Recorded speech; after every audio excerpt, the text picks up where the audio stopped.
ਮੈਂ ਮੰਦਰ ਵਿੱਚ ਇੱਕ ਪੁਜਾਰੀ ਸੀ। ਇੱਕ ਦਿਨ ਸਵੇਰ ਦੀ ਆਰਤੀ ਕਰਕੇ ਹਟਿਆ ਤਾਂ ਇੱਕ ਜਵਾਨ ਮੁੰਡਾ, ਜਿਸ ਦੀ ਉਮਰ 21-22 ਸਾਲ ਦੀ ਲੱਗ ਰਹੀ ਸੀ, ਲਗਭਗ 30 ਕੁ ਸਾਲ ਦੀ ਔਰਤ ਨਾਲ ਮੰਦਰ ਵਿੱਚ ਆਇਆ। ਉਸ ਔਰਤ ਨੇ ਆਪਣੇ ਉੱਪਰ ਚਾਦਰ ਲਈ ਹੋਈ ਸੀ, ਪਰ ਉਸਨੇ ਚਿਹਰਾ ਨਹੀਂ ਛੁਪਾਇਆ ਹੋਇਆ ਸੀ। ਲੋਕ ਆਰਤੀ ਕਰਕੇ ਵਾਪਸ ਜਾ ਰਹੇ ਸਨ। ਉਹ ਮੁੰਡਾ ਮੇਰੇ ਕੋਲ ਆ ਕੇ ਬੈਠ ਗਿਆ। ਮੈਂ ਉਸਨੂੰ ਆਉਣ ਦਾ ਕਾਰਨ ਪੁੱਛਿਆ ਤਾਂ ਉਹ ਕਹਿਣ ਲੱਗਿਆ ਕਿ ਮੇਰਾ ਵਿਆਹ ਇਸ ਔਰਤ ਨਾਲ ਕਰਵਾ ਦਿਓ। ਉਸ ਦੀ ਗੱਲ ਸੁਣ ਕੇ ਮੈਨੂੰ ਥੋੜ੍ਹਾ ਅਜੀਬ ਲੱਗਿਆ, ਕਿਉਂਕਿ ਉਹ ਔਰਤ ਉਸ ਤੋਂ ਉਮਰ ਵਿੱਚ ਵੱਡੀ ਸੀ, ਪਰ ਉਹ ਬਹੁਤ ਖੂਬਸੂਰਤ ਸੀ। ਮੈਂ ਉਸ ਮੁੰਡੇ ਨੂੰ ਪੁੱਛਿਆ ਕਿ ਤੂੰ ਕਿੱਥੋਂ ਆਇਆ ਹੈ, ਤੇਰੇ ਨਾਲ ਵਿਆਹ ਵਿੱਚ ਸ਼ਾਮਲ ਹੋਣ ਲਈ ਕੋਈ ਨਹੀਂ ਆਇਆ? ਉਹ ਕਹਿਣ ਲੱਗਿਆ ਕਿ ਮੇਰੇ ਨਾਲ ਕੋਈ ਨਹੀਂ ਹੈ, ਅਸੀਂ ਦੋਨੋਂ ਆਪਣੀ ਮਰਜ਼ੀ ਨਾਲ ਵਿਆਹ ਕਰਵਾਉਣਾ ਚਾਹੁੰਦੇ ਹਾਂ, ਤੁਸੀਂ ਕਿਸੇ ਤਰ੍ਹਾਂ ਸਾਡੇ ਫੇਰੇ ਕਰਵਾ ਦਿਓ। ਮੈਂ ਉਸ ਔਰਤ ਵੱਲ ਦੇਖਿਆ ਤਾਂ ਉਹ ਵੀ ਕਹਿਣ ਲੱਗੀ ਕਿ ਅਸੀਂ ਮਰਜ਼ੀ ਨਾਲ ਹੀ ਵਿਆਹ ਕਰਵਾਉਣਾ ਹੈ, ਪਰ ਮੈਨੂੰ ਦੋਨਾਂ 'ਤੇ ਸ਼ੱਕ ਹੋ ਰਿਹਾ ਸੀ। ਅਜਿਹਾ ਲੱਗ ਰਿਹਾ ਸੀ ਜਿਵੇਂ ਉਹ ਘਰੋਂ ਭੱਜ ਕੇ ਆਏ ਹੋਣ। ਕੱਲ੍ਹ ਨੂੰ ਜੇ ਪੁਲਿਸ ਕੇਸ ਹੋਇਆ ਤਾਂ ਮੈਂ ਖਾਮਖਾ ਹੀ ਫਸ ਜਾਵਾਂਗਾ। ਇਸ ਲਈ ਮੈਂ ਫੇਰੇ ਕਰਵਾਉਣ ਤੋਂ ਮਨ੍ਹਾ ਕਰ ਦਿੱਤਾ। ਪਰ ਫਿਰ ਉਸ ਮੁੰਡੇ ਨੇ ਆਪਣੀ ਜੇਬ ਵਿੱਚੋਂ 1 ਲੱਖ ਰੁਪਏ ਕੱਢ ਕੇ ਮੇਰੇ ਸਾਹਮਣੇ ਰੱਖ ਦਿੱਤੇ ਤੇ ਕਹਿਣ ਲੱਗਿਆ ਕਿ ਇਹ ਤੁਹਾਡੀ ਫੀਸ ਹੈ। ਇਸ ਗੱਲ ਦੀ ਮੈਂ ਗਾਰੰਟੀ ਲੈਂਦਾ ਹਾਂ ਕਿ ਤੁਹਾਨੂੰ ਕੋਈ ਪਰੇਸ਼ਾਨੀ ਨਹੀਂ ਹੋਵੇਗੀ। ਸੱਚ ਕਹਾਂ ਤਾਂ 1 ਲੱਖ ਦੇਖ ਕੇ ਮੇਰੇ ਮਨ ਵਿੱਚ ਲਾਲਚ ਆ ਗਿਆ। ਫਿਰ ਮੈਂ ਉਹਨਾਂ ਦੋਨਾਂ ਦਾ ਵਿਆਹ ਕਰਵਾਉਣ ਨੂੰ ਰਾਜ਼ੀ ਹੋ ਗਿਆ। ਵੈਸੇ ਵੀ ਉਹ ਦੋਨੋਂ ਆਪਣੀ ਮਰਜ਼ੀ ਨਾਲ ਆਏ ਸਨ। ਮੈਂ ਉਸ ਮੁੰਡੇ ਨੂੰ ਕਿਹਾ ਕਿ ਕਿਸੇ ਗਵਾਹ ਦਾ ਇੰਤਜ਼ਾਮ ਕਰ ਲਏ। ਗਵਾਹੀ ਦੇਣ ਲਈ ਕੋਈ ਤਾਂ ਹੋਣਾ ਚਾਹੀਦਾ ਸੀ। ਉਹ ਮੁੰਡਾ ਥੋੜ੍ਹੇ ਸਮੇਂ ਵਿੱਚ ਇੱਕ ਗਵਾਹ ਲੈ ਕੇ ਆ ਗਿਆ। ਮੈਂ ਉਸ ਗਵਾਹ ਦੀ ਮੌਜੂਦਗੀ ਵਿੱਚ ਉਹਨਾਂ ਦੋਨਾਂ ਦਾ ਵਿਆਹ ਕਰਵਾ ਦਿੱਤਾ। ਵਿਆਹ ਤੋਂ ਬਾਅਦ ਉਹ ਉੱਥੋਂ ਚਲੇ ਗਏ, ਪਰ ਫਿਰ ਕੁਝ ਦਿਨਾਂ ਬਾਅਦ ਇੱਕ ਅਜੀਬ ਜਿਹਾ ਹਾਦਸਾ ਹੋਇਆ, ਜਿਸ ਨੇ ਦੁਬਾਰਾ ਮੈਨੂੰ ਉਸ ਜੋੜੇ ਨਾਲ ਮਿਲਵਾ ਦਿੱਤਾ। ਮੇਰੇ ਮਾਤਾ-ਪਿਤਾ ਨਹੀਂ ਸਨ, ਇਸ ਲਈ ਮੈਂ ਆਪਣੀ ਭੂਆ ਦੇ ਪਿੰਡ ਰਹਿੰਦਾ ਸੀ। ਇੱਥੇ ਹੀ ਮੈਂ ਮੰਦਰ ਵਿੱਚ ਕੰਮ ਕਰਨ ਲੱਗਿਆ ਸੀ। ਇੱਕ ਦਿਨ ਮੈਂ ਸ਼ਮਸ਼ਾਨ ਘਾਟ ਕੋਲੋਂ ਗੁਜ਼ਰ ਰਿਹਾ ਸੀ ਕਿ ਮੇਰੀ ਨਜ਼ਰ ਥੋੜ੍ਹਾ ਸਮਾਂ ਪਹਿਲਾਂ ਜਲੀ ਚਿਤਾ 'ਤੇ ਪਈ, ਜਿਸ ਦੀ ਰਾਖ ਅਜੇ ਠੰਡੀ ਨਹੀਂ ਹੋਈ ਸੀ। ਉਸ ਨੂੰ ਦੇਖ ਕੇ ਮੈਨੂੰ ਬਹੁਤ ਦੁੱਖ ਹੋਇਆ। ਮੇਰੇ ਕੰਨਾਂ ਵਿੱਚ ਕਿਸੇ ਦੇ ਰੋਣ ਦੀ ਆਵਾਜ਼ ਪਈ। ਕੋਈ ਸਿਸਕੀਆਂ ਲੈ ਕੇ ਰੋ ਰਿਹਾ ਸੀ। ਮੈਂ ਇੱਕਦਮ ਚੌਂਕ ਗਿਆ ਤੇ ਅੱਗੇ ਵੱਧ ਕੇ ਦੇਖਿਆ, ਇੱਕ ਔਰਤ ਦੀਵਾਰ ਨਾਲ ਬੈਠੀ ਹੋਈ ਸੀ। ਮੈਨੂੰ ਉਸ 'ਤੇ ਬਹੁਤ ਤਰਸ ਆਇਆ। ਮੈਂ ਉਸ ਦੇ ਕੋਲ ਜਾ ਕੇ ਖੜ੍ਹਾ ਹੋ ਗਿਆ। ਉਸਨੇ ਆਪਣਾ ਸਿਰ ਗੋਡਿਆਂ ਵਿੱਚ ਦਿੱਤਾ ਹੋਇਆ ਸੀ, ਇਸ ਲਈ ਪਹਿਲਾਂ ਤਾਂ ਮੈਂ ਉਸਦਾ ਚਿਹਰਾ ਨਹੀਂ ਦੇਖ ਪਾਇਆ। ਜਦੋਂ ਉਸਨੂੰ ਮੇਰੇ ਉੱਥੇ ਹੋਣ ਦਾ ਅਹਿਸਾਸ ਹੋਇਆ ਤਾਂ ਇਹ ਤਾਂ ਉਹੀ ਔਰਤ ਸੀ ਜਿਸ ਦਾ ਵਿਆਹ ਮੈਂ ਮੰਦਰ ਵਿੱਚ ਉਸ ਮੁੰਡੇ ਨਾਲ ਕਰਵਾਇਆ ਸੀ। ਮੈਂ ਉਸਨੂੰ ਪੁੱਛਿਆ ਕਿ ਕੀ ਹੋਇਆ, ਤੇਰਾ ਪਤੀ ਮਰ ਗਿਆ ਹੈ? ਉਹ ਕਹਿਣ ਲੱਗੀ ਕਿ ਨਹੀਂ, ਉਹ ਤਾਂ ਨਹੀਂ ਮਰਿਆ, ਬਸ ਮੈਂ ਹੀ ਮਰ ਗਈ ਹਾਂ। ਉਹ ਫਿਰ ਰੋਣ ਲੱਗੀ। ਮੈਂ ਉਸਨੂੰ ਸਮਝਾਇਆ ਕਿ ਸ਼ਾਮ ਦਾ ਸਮਾਂ ਹੈ, ਤੈਨੂੰ ਆਪਣੇ ਘਰ ਜਾਣਾ ਚਾਹੀਦਾ ਹੈ, ਇੰਨੀ ਦੇਰ ਤੱਕ ਇੱਥੇ ਰੁਕਣਾ ਠੀਕ ਨਹੀਂ। ਮੇਰੀ ਗੱਲ ਸੁਣ ਕੇ ਉਹ ਬੋਲੀ ਕਿ ਤੁਸੀਂ ਮੈਨੂੰ ਆਪਣੇ ਘਰ ਲੈ ਚਲੋ, ਮੈਂ ਤੁਹਾਡੀ ਸੇਵਾ ਕਰਾਂਗੀ, ਤੁਹਾਡੇ ਘਰ ਦੇ ਸਾਰੇ ਕੰਮ ਕਰਾਂਗੀ, ਪਰ ਦੁਬਾਰਾ ਉਸ ਘਰ ਵਿੱਚ ਨਹੀਂ ਜਾਣਾ ਚਾਹੁੰਦੀ। ਮੈਨੂੰ ਗਲਤ ਨਾ ਸਮਝੋ, ਮੇਰਾ ਹੋਰ ਕੋਈ ਮਕਸਦ ਨਹੀਂ ਹੈ, ਬਸ ਮੈਨੂੰ ਸਿਰ ਢੱਕਣ ਲਈ ਛੱਤ ਚਾਹੀਦੀ ਹੈ। ਉਸ ਦੀ ਗੱਲ ਸੁਣ ਕੇ ਮੈਂ ਚੁੱਪ ਹੋ ਗਿਆ। ਫਿਰ ਉਹ ਕਹਿਣ ਲੱਗੀ ਕਿ ਸਿਰਫ ਇੱਕ ਰਾਤ ਲਈ ਸਹਾਰਾ ਦੇ ਦੇਵੋ, ਕੱਲ੍ਹ ਮੈਂ ਕਿਤੇ ਹੋਰ ਚਲੀ ਜਾਵਾਂਗੀ। ਪਰ ਮੈਂ ਇਕੱਲੀ ਇੱਕ ਔਰਤ ਨੂੰ ਆਪਣੇ ਘਰ ਕਿਵੇਂ ਸਹਾਰਾ ਦੇ ਸਕਦਾ ਸੀ? ਪਰ ਉਸਨੂੰ ਉੱਥੇ ਛੱਡਣਾ ਵੀ ਠੀਕ ਨਹੀਂ ਲੱਗ ਰਿਹਾ ਸੀ, ਇਸ ਲਈ ਮੈਂ ਉਸਨੂੰ ਆਪਣੇ ਘਰ ਚੱਲਣ ਲਈ ਕਹਿ ਹੀ ਦਿੱਤਾ। ਪਰ ਮੇਰੇ ਦਿਲ ਵਿੱਚ ਹਜ਼ਾਰਾਂ ਸਵਾਲ ਆ ਰਹੇ ਸਨ ਕਿ ਇਹ ਔਰਤ ਕਿਵੇਂ ਬਰਬਾਦ ਹੋਈ, ਕਿ ਇਸ ਨੂੰ ਘਰ ਲਿਜਾਣਾ ਸਹੀ ਹੈ? ਉਸ ਔਰਤ ਦੀ ਇੱਕ ਹੋਰ ਗੱਲ ਨੇ ਮੈਨੂੰ ਹੈਰਾਨ ਕਰ ਦਿੱਤਾ। ਉਹ ਕਹਿਣ ਲੱਗੀ ਕਿ ਸ਼ਾਇਦ ਮੇਰਾ ਪਤੀ ਮੈਨੂੰ ਲੱਭਦਾ ਹੋਇਆ ਤੁਹਾਡੇ ਤੱਕ ਪਹੁੰਚ ਜਾਵੇ।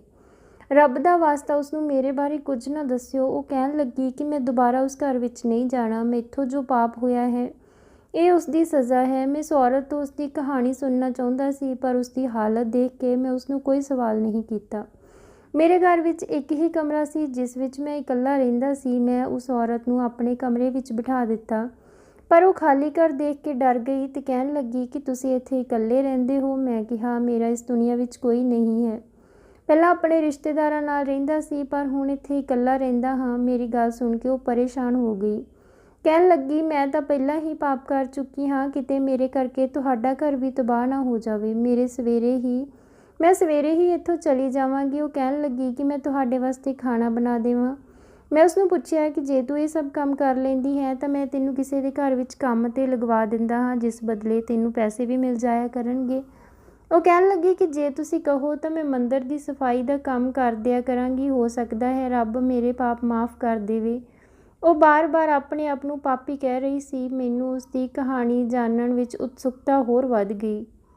ਰਾਤ ਤਾਂ ਬੀਤ ਗਈ, ਪਰ ਸਵੇਰ ਨੂੰ ਮੇਰਾ ਦਰਵਾਜ਼ਾ ਖੜਕਿਆ ਤਾਂ ਦਰਵਾਜ਼ੇ 'ਤੇ ਕੁਝ ਆਦਮੀ ਖੜ੍ਹੇ ਸਨ। ਮੈਂ ਉਹਨਾਂ ਨੂੰ ਆਉਣ ਦੀ ਵਜ੍ਹਾ ਪੁੱਛੀ ਤਾਂ ਉਹ ਕਹਿਣ ਲੱਗੇ ਦੇਖੋ ਪੰਡਿਤ ਜੀ, ਅਸੀਂ ਤੁਹਾਡੀ ਬਹੁਤ ਇੱਜ਼ਤ ਕਰਦੇ ਹਾਂ, ਪਰ ਸ਼ਰੀਫ ਲੋਕਾਂ ਦਾ ਮੁਹੱਲਾ ਹੈ, ਸਭ ਧੀਆਂ ਭੈਣਾਂ ਵਾਲੇ ਹਨ। ਤੁਹਾਡੇ ਤੋਂ ਇਹ ਉਮੀਦ ਨਹੀਂ ਸੀ।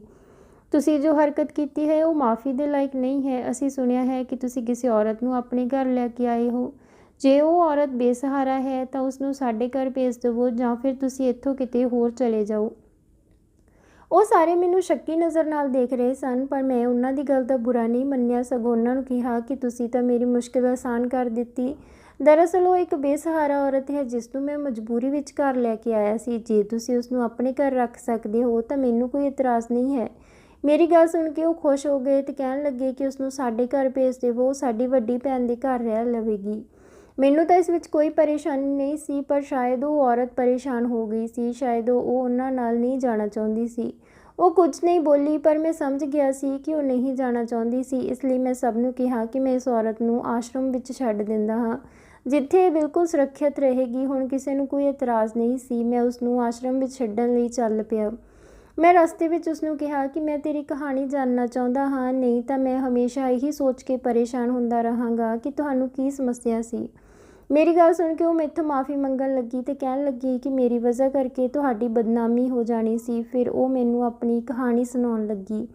ਮੈਂ ਤਾਂ ਦੁੱਖਾਂ ਦੀ ਮਾਰੀ ਬਦਨਸੀਬ ਤੇ ਬੇਸ਼ਰਮ ਔਰਤ ਹਾਂ। ਗੱਲ ਜ਼ਿਆਦਾ ਪੁਰਾਣੀ ਨਹੀਂ ਹੈ, ਲਗਭਗ 2 ਸਾਲ ਪਹਿਲਾਂ ਮੇਰਾ ਪਤੀ ਮੈਨੂੰ ਇਗਨੋਰ ਕਰਨ ਲੱਗਾ। ਮੇਰਾ ਇੱਕ ਬੇਟਾ ਵੀ ਸੀ। ਮੇਰੇ ਪਤੀ ਗੱਲ-ਗੱਲ 'ਤੇ ਮੈਨੂੰ ਤਾਨੇ ਦੇਣ ਲੱਗ ਜਾਂਦਾ ਕਿ ਤੂੰ ਪਹਿਲਾਂ ਵਰਗੀ ਖੂਬਸੂਰਤ ਨਹੀਂ ਰਹੀ, ਉਸਨੂੰ ਸਮਾਂ ਹੀ ਨਹੀਂ ਦਿੰਦੀ, ਉਸ ਦਾ ਖਿਆਲ ਨਹੀਂ ਰੱਖਦੀ, ਹਮੇਸ਼ਾ ਬੱਚੇ ਵਿੱਚ ਲੱਗੀ ਰਹਿੰਦੀ ਹੈ। ਆਪਣੇ ਪਤੀ ਦੀਆਂ ਗੱਲਾਂ ਸੁਣ ਕੇ ਮੈਂ ਹੋਰ ਜ਼ਿਆਦਾ ਪਰੇਸ਼ਾਨ ਰਹਿਣ ਲੱਗੀ। ਮੈਂ ਇਹ ਗੱਲ ਆਪਣੀ ਸਹੇਲੀ ਨੂੰ ਦੱਸੀ। ਉਹ ਕਹਿਣ ਲੱਗੀ ਕਿ ਤੂੰ ਆਪਣੇ ਪਤੀ ਤੋਂ ਥੋੜ੍ਹੀ ਦੂਰੀ ਬਣਾ ਲੈ। ਕਹਿੰਦੇ ਹਨ ਦੂਰੀ ਨਾਲ ਪਿਆਰ ਵੱਧਦਾ ਹੈ, ਫਿਰ ਤੇਰੇ ਪਤੀ ਨੂੰ ਤੇਰੀ ਕਦਰ ਹੋਵੇਗੀ। ਮੈਂ ਵੀ ਬੇਵਕੂਫ ਜੋ ਆਪਣੀ ਸਹੇਲੀ ਦੀ ਗੱਲ ਮੰਨ ਕੇ ਉਸ ਤੋਂ ਦੂਰੀ ਬਣਾਉਣ ਲੱਗੀ। ਜੇ ਉਸ ਦਾ ਮੂਡ ਚੰਗਾ ਵੀ ਹੁੰਦਾ ਤਾਂ ਵੀ ਉਸ ਵੱਲ ਜ਼ਿਆਦਾ ਧਿਆਨ ਨਾ ਦਿੰਦੀ, ਜਾਣ-ਬੁੱਝ ਕੇ ਉਸ ਨਾਲ ਲੜਾਈ ਕਰਦੀ। ਨਤੀਜਾ ਇਹ ਹੋਇਆ ਕਿ ਮੇਰਾ ਪਤੀ ਮੈਨੂੰ ਮਨਾਉਣ ਦੀ ਬਜਾਏ ਰਾਤ ਨੂੰ ਦੇਰ ਨਾਲ ਘਰ ਆਉਣ ਲੱਗਿਆ। ਇਸ ਨਾਲ ਸਾਡੇ ਵਿੱਚ ਲੜਾਈ ਹੋਰ ਵੀ ਵੱਧ ਗਈ। ਹੁਣ ਤਾਂ ਮੇਰਾ ਪਤੀ ਮੇਰੇ ਨਾਲ ਬਹਿਸ ਵੀ ਨਹੀਂ ਕਰਦਾ ਸੀ, ਉਹ ਖੁਦ ਮੈਥੋਂ ਦੂਰ ਰਹਿਣ ਲੱਗਿਆ ਸੀ, ਜਿਸ ਕਰਕੇ ਮੈਂ ਹੋਰ ਜ਼ਿਆਦਾ ਪਰੇਸ਼ਾਨ ਰਹਿਣ ਲੱਗੀ। ਮੇਰੀ ਇਸ ਪਰੇਸ਼ਾਨੀ ਦਾ ਫਾਇਦਾ ਕਿਸੇ ਹੋਰ ਨੇ ਚੁੱਕ ਲਿਆ। ਇੱਕ ਦਿਨ ਮੈਂ ਬੈਠੀ ਰੋ ਰਹੀ ਸੀ। ਮੇਰਾ ਦਿਓਰ ਮੇਰੇ ਕੋਲ ਆਇਆ ਤੇ ਕਹਿਣ ਲੱਗਿਆ, ਭਾਬੀ, ਵੀਰਾ ਤਾਂ ਤੁਹਾਨੂੰ ਬਹੁਤ ਜ਼ਿਆਦਾ ਨਜ਼ਰਅੰਦਾਜ਼ ਕਰਦਾ ਹੈ। ਉਹ ਕਿਸੇ ਹੋਰ ਔਰਤ ਦੇ ਚੱਕਰ ਵਿੱਚ ਹੈ। ਮੈਂ 2-3 ਵਾਰ ਉਹਨਾਂ ਨੂੰ ਕਿਸੇ ਹੋਰ ਔਰਤ ਨਾਲ ਦੇਖਿਆ ਹੈ। ਆਪਣੇ ਦਿਓਰ ਦੀ ਗੱਲ ਸੁਣ ਕੇ ਮੈਨੂੰ ਤਾਂ ਅੱਗ ਲੱਗ ਗਈ। ਮੈਨੂੰ ਮਨਾਉਣ ਦੀ ਬਜਾਏ ਉਹ ਹੋਰ ਦੇ ਚੱਕਰ ਵਿੱਚ ਪੈ ਗਏ ਸਨ। ਇਹ ਕਿੰਨੀ ਗਲਤ ਗੱਲ ਸੀ। ਮੈਂ ਬੈਗ ਚੁੱਕਿਆ ਤੇ ਬੱਚੇ ਨੂੰ ਲੈ ਕੇ ਪੇਕੇ ਚਲੀ ਗਈ। ਮੈਂ ਪੇਕੇ ਘਰ ਤਾਂ ਕੁਝ ਨਾ ਦੱਸਿਆ, ਪਰ ਪਤੀ ਨੂੰ ਸਾਫ਼ ਕਹਿ ਦਿੱਤਾ ਕਿ ਜਦੋਂ ਤੱਕ ਮੈਥੋਂ ਮਾफ़ੀ ਨਹੀਂ ਮੰਗੋਗੇ ਮੈਂ ਘਰ ਵਾਪਸ ਨਹੀਂ ਆਉਣਾ। ਪਰ ਉਹਨਾਂ ਨੇ ਮਾफ़ੀ ਮੰਗਣਾ ਤਾਂ ਦੂਰ, ਮੇਰੇ ਨਾਲ ਗੱਲ ਕਰਨੀ ਵੀ ਠੀਕ ਨਾ ਸਮਝੀ। ਮੇਰੇ ਪਤੀ ਨੇ ਮੈਨੂੰ ਫ਼ੋਨ ਕਰਨਾ ਵੀ ਛੱਡ ਦਿੱਤਾ, ਪਰ ਮੈਨੂੰ ਲੱਗਦਾ ਸੀ ਕਿ ਇਸ ਵਿੱਚ ਕਿਤੇ ਨਾ ਕਿਤੇ ਮੇਰੀ ਹੀ ਗਲਤੀ ਸੀ। ਮੈਨੂੰ ਆਪਣੇ ਪਤੀ ਨੂੰ ਸਮਾਂ ਦੇਣਾ ਚਾਹੀਦਾ ਸੀ। ਫਿਰ ਇੱਕ ਦਿਨ ਮੇਰਾ ਦਿਓਰ ਮੈਨੂੰ ਲੈਣ ਲਈ ਪੇਕੇ ਆਇਆ ਤੇ ਕਹਿਣ ਲੱਗਿਆ ਕਿ ਭਾਬੀ, ਮੈਂ ਤੁਹਾਨੂੰ ਇੱਕ ਜ਼ਬਰਦਸਤ ਤਰਕੀਬ ਦੱਸਦਾ ਹਾਂ। ਮੈਂ ਆਪਣੇ ਦਿਓਰ ਦੀ ਗੱਲ ਸੁਣ ਕੇ ਖੁਸ਼ ਹੋ ਗਈ। ਮੈਨੂੰ ਲੱਗਿਆ ਉਹ ਮੇਰੇ ਪਤੀ ਨਾਲ ਮੇਰੀ ਸੁਲ੍ਹਾ ਕਰਵਾਏਗਾ। ਉਹ ਕਹਿਣ ਲੱਗਾ ਕਿ ਤੁਸੀਂ ਵੀਰੇ ਦੇ ਮਨ ਵਿੱਚ ਜਲਨ ਦਾ ਅਹਿਸਾਸ ਪੈਦਾ ਕਰੋ। ਇਸ ਤਰ੍ਹਾਂ ਉਹ ਤੁਹਾਡੀ ਕਦਰ ਕਰਨ ਲੱਗੇਗਾ। ਤੁਸੀਂ ਵੀਰੇ ਸਾਹਮਣੇ ਮੇਰੇ ਨਾਲ ਹੱਸ-ਹੱਸ ਕੇ ਗੱਲਾਂ ਕਰਿਆ ਕਰੋ ਤਾਂ ਕਿ ਵੀਰੇ ਨੂੰ ਤੁਹਾਡੀ ਕਮੀ ਮਹਿਸੂਸ ਹੋਵੇ। ਤੁਸੀਂ ਜ਼ਿਆਦਾ ਤੋਂ ਜ਼ਿਆਦਾ ਸਮਾਂ ਮੇਰੇ ਨਾਲ ਬਿਤਾਉਣਾ ਤਾਂ ਕਿ ਵੀਰੇ ਨੂੰ ਜਲਨ ਮਹਿਸੂਸ ਹੋਵੇ। ਮੈਨੂੰ ਪਹਿਲਾਂ ਤਾਂ ਆਪਣੇ ਦਿਓਰ ਦੀ ਗੱਲ ਦਾ ਬੁਰਾ ਲੱਗਿਆ, ਪਰ ਉਹ ਕਹਿਣ ਲੱਗਿਆ ਕਿ ਅਜਿਹਾ ਕਰਕੇ ਸਭ ਠੀਕ ਹੋ ਜਾਵੇਗਾ। ਮੇਰਾ ਵਿਸ਼ਵਾਸ ਕਰੋ, ਮੇਰੇ ਦਿਓਰ ਨੇ ਜੋ ਕਿਹਾ ਮੈਂ ਉਹ ਕਰਦੀ ਰਹੀ। ਇੱਕ ਦਿਨ ਮੇਰੇ ਪਤੀ ਦੇ ਘਰ ਆਉਣ ਦਾ ਸਮਾਂ ਸੀ। ਮੈਂ ਤਿਆਰ ਹੋ ਕੇ ਆਪਣੇ ਦਿਓਰ ਨਾਲ ਬੈਠ ਕੇ ਚਾਹ ਪੀ ਰਹੀ ਸੀ। ਮੇਰਾ ਪਤੀ ਘਰ ਆਇਆ। ਮੈਂ ਦਰਵਾਜ਼ਾ ਪਹਿਲਾਂ ਹੀ ਖੁੱਲ੍ਹਾ ਛੱਡ ਦਿੱਤਾ ਸੀ ਤਾਂ ਕਿ ਮੇਰਾ ਪਤੀ ਆ ਕੇ ਸਾਨੂੰ ਗੱਲਾਂ ਕਰਦਿਆਂ ਨੂੰ ਦੇਖ ਲਵੇ। ਬਸ ਫੇਰ ਕੀ ਸੀ, ਜਦੋਂ ਮੇਰੇ ਪਤੀ ਨੇ ਇਹ ਸਭ ਦੇਖਿਆ ਤਾਂ ਉਹ ਅੱਗ ਬਬੂਲਾ ਹੋ ਗਿਆ ਤੇ ਉਸਨੇ ਆ ਕੇ ਆਪਣੇ ਭਰਾ ਨੂੰ ਮਾਰਨਾ ਸ਼ੁਰੂ ਕਰ ਦਿੱਤਾ। ਦੋਨਾਂ ਭਰਾਵਾਂ ਵਿੱਚ ਝਗੜਾ ਹੋ ਗਿਆ। ਮੇਰੇ ਦਿਓਰ ਨੇ ਮੇਰੇ ਪਤੀ ਨੂੰ ਬਹੁਤ ਜ਼ੋਰ ਨਾਲ ਧੱਕਾ ਦਿੱਤਾ ਕਿ ਉਹਨਾਂ ਦਾ ਸਿਰ ਮੇਜ਼ ਨਾਲ ਟਕਰਾ ਗਿਆ ਤੇ ਉਹ ਜ਼ਮੀਨ 'ਤੇ ਡਿੱਗ ਪਏ। ਕੁਝ ਪਲਾਂ ਵਿੱਚ ਹੀ ਮੇਰਾ ਸਭ ਕੁਝ ਖਤਮ ਹੋ ਚੁੱਕਿਆ ਸੀ। ਮੈਂ ਵਿਧਵਾ ਹੋ ਚੁੱਕੀ ਸੀ। ਮੈਂ ਸੋਚਿਆ ਵੀ ਨਹੀਂ ਸੀ ਕਿ ਅਜਿਹਾ ਹੋ ਜਾਵੇਗਾ। ਮੈਨੂੰ ਲੱਗਿਆ ਕਿ ਮੇਰਾ ਪਤੀ ਬੇਹੋਸ਼ ਹੈ। ਉਹਨਾਂ ਨੂੰ ਹਸਪਤਾਲ ਲਿਜਾਇਆ ਗਿਆ, ਪਰ ਡਾਕਟਰ ਨੇ ਦੱਸਿਆ ਕਿ ਉਹਨਾਂ ਦੀ ਮੌਤ ਹੋ ਚੁੱਕੀ ਹੈ। ਮੇਰੀ ਤਾਂ ਦੁਨੀਆ ਲੁੱਟ ਚੁੱਕੀ ਸੀ। ਪਤੀ ਤੋਂ ਬਿਨਾਂ ਜ਼ਿੰਦਗੀ ਕੰਡਿਆਂ ਦੀ ਤਰ੍ਹਾਂ ਚੁਭਣ ਲੱਗੀ ਸੀ। ਮੈਂ ਆਪਣੀ ਬੇਵਕੂਫੀ ਨਾਲ ਆਪਣਾ ਘਰ ਉਜਾੜ ਲਿਆ ਸੀ। ਮੇਰੇ ਦਿਓਰ ਨੇ ਮੈਨੂੰ ਕਿਹਾ ਕਿ ਭਾਬੀ, ਤੁਸੀਂ ਮੇਰੇ ਨਾਲ ਵਿਆਹ ਕਰਵਾ ਲਓ, ਨਹੀਂ ਤਾਂ ਇਸ ਘਰ ਵਿੱਚ ਰਹਿਣ ਦਾ ਕੋਈ ਮਤਲਬ ਨਹੀਂ ਹੈ। ਲੋਕ ਆਪਣੇ ਰਿਸ਼ਤੇ 'ਤੇ ਉਂਗਲੀ ਚੁੱਕਣਗੇ। ਮੈਂ ਵੀ ਆਪਣੇ ਪੇਕੇ ਵਾਪਸ ਨਹੀਂ ਜਾਣਾ ਚਾਹੁੰਦੀ ਸੀ, ਕਿਉਂਕਿ ਇਹ ਘਰ ਮੇਰਾ ਪਤੀ ਦੀ ਨਿਸ਼ਾਨੀ ਸੀ। ਇਸ ਲਈ ਮੈਂ ਉਸ ਘਰ ਨੂੰ ਛੱਡਣਾ ਨਹੀਂ ਚਾਹੁੰਦੀ ਸੀ। ਫਿਰ ਮੈਂ ਮਜਬੂਰੀ ਵਿੱਚ ਆਪਣੇ ਦਿਓਰ ਨਾਲ ਵਿਆਹ ਕਰਾਉਣ ਦਾ ਫੈਸਲਾ ਲਿਆ। ਫਿਰ ਮੈਂ ਮੰਦਰ ਵਿੱਚ ਉਸ ਨਾਲ ਵਿਆਹ ਕਰਵਾ ਲਿਆ। ਕਿਸੇ ਨੂੰ ਸਾਡੇ ਵਿਆਹ ਤੋਂ ਕੋਈ ਇਤਰਾਜ਼ ਨਹੀਂ ਸੀ, ਪਰ ਵਿਆਹ ਤੋਂ ਬਾਅਦ ਮੈਨੂੰ ਦਿਓਰ ਦੀ ਸੱਚਾਈ ਪਤਾ ਚੱਲੀ ਕਿ ਇਹ ਸਾਰਾ ਖੇਡ ਮੇਰੇ ਦਿਓਰ ਦਾ ਹੀ ਰਚਿਆ ਹੋਇਆ ਸੀ। ਉਹ ਮੈਨੂੰ ਪਾਉਣਾ ਚਾਹੁੰਦਾ ਸੀ। ਉਸਦੀ ਮੇਰੇ 'ਤੇ ਗਲਤ ਨਜ਼ਰ ਸੀ, ਇਸ ਲਈ ਉਸਨੇ ਇਹ ਸਭ ਕੀਤਾ। 1-2 ਦਿਨ ਤਾਂ ਮੈਂ ਉਸਨੂੰ ਆਪਣੇ ਨੇੜੇ ਨਾ ਆਉਣ ਦਿੱਤਾ, ਬਹਾਨੇ ਕਰਦੀ ਰਹੀ, ਪਰ ਫਿਰ ਇੱਕ ਦਿਨ ਉਹ ਆਪਣੇ ਅਸਲੀ ਰੰਗ ਵਿੱਚ ਆ ਗਿਆ। ਮੈਂ ਉਸ ਤੋਂ ਬਚਦੀ ਹੋਈ ਘਰੋਂ ਭੱਜ ਆਈ। ਉਹ ਵੀ ਮੇਰੇ ਪਿੱਛੇ ਆ ਗਿਆ, ਪਰ ਮੇਰੀ ਮਾੜੀ ਕਿਸਮਤ ਮੇਰਾ ਬੇਟਾ ਪਤਾ ਨਹੀਂ ਕਿਵੇਂ ਉੱਠ ਗਿਆ ਅਤੇ ਉਹ ਵੀ ਮੇਰੇ ਪਿੱਛੇ ਭੱਜਣ ਲੱਗਾ। ਮੈਨੂੰ ਕੀ ਪਤਾ ਸੀ ਕਿ ਰੱਬ ਮੇਰੇ ਤੋਂ ਇੰਨਾ ਨਾਰਾਜ਼ ਸੀ ਕਿ ਉਹ ਮੇਰੇ ਤੋਂ ਮੇਰੇ ਜਿਉਣ ਦੀ ਇੱਕੋ ਇੱਕ ਵਜ੍ਹਾ ਵੀ ਖੋਹ ਲਵੇਗਾ।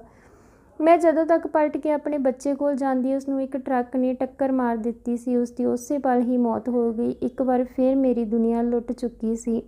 ਮੇਰਾ ਦਿਓਰ ਇਹ ਸਭ ਦੇਖ ਕੇ ਉੱਥੋਂ ਭੱਜ ਗਿਆ। ਉਹ ਮੇਰਾ ਗੁਨਾਹਗਾਰ ਸੀ ਜਿਸ ਨੇ ਮੇਰੀ ਜ਼ਿੰਦਗੀ ਬਰਬਾਦ ਕਰ ਦਿੱਤੀ। ਜੇ ਮੈਂ ਕਿਸੇ ਦੀਆਂ ਗੱਲਾਂ ਵਿੱਚ ਨਾ ਆਉਂਦੀ, ਥੋੜ੍ਹੀ ਸਮਝਦਾਰੀ ਤੋਂ ਕੰਮ ਲੈਂਦੀ ਤਾਂ ਆਪਣੇ ਪਤੀ ਨੂੰ ਮਨਾ ਲੈਂਦੀ, ਪਰ ਮੈਂ ਤਾਂ ਦੂਜਿਆਂ ਮਗਰ ਲੱਗ ਕੇ ਆਪਣੀ ਜ਼ਿੰਦਗੀ ਬਰਬਾਦ ਕਰ ਲਈ। ਉਸ ਔਰਤ ਦੀ ਦੁੱਖ ਭਰੀ ਕਹਾਣੀ ਸੁਣ ਕੇ ਮੈਂ ਵੀ ਦੁਖੀ ਹੋ ਗਿਆ, ਜਿਸ ਨੇ ਆਪਣੀ ਨਾਸਮਝੀ ਕਰਕੇ ਆਪਣਾ ਪਤੀ ਖੋ ਦਿੱਤਾ। ਜੇ ਉਹ ਸਮਝਦਾਰੀ ਤੋਂ ਕੰਮ ਲੈਂਦੀ ਤਾਂ ਇੱਕ ਖੁਸ਼ਹਾਲ ਜ਼ਿੰਦਗੀ ਜਿਉ ਸਕਦੀ ਸੀ।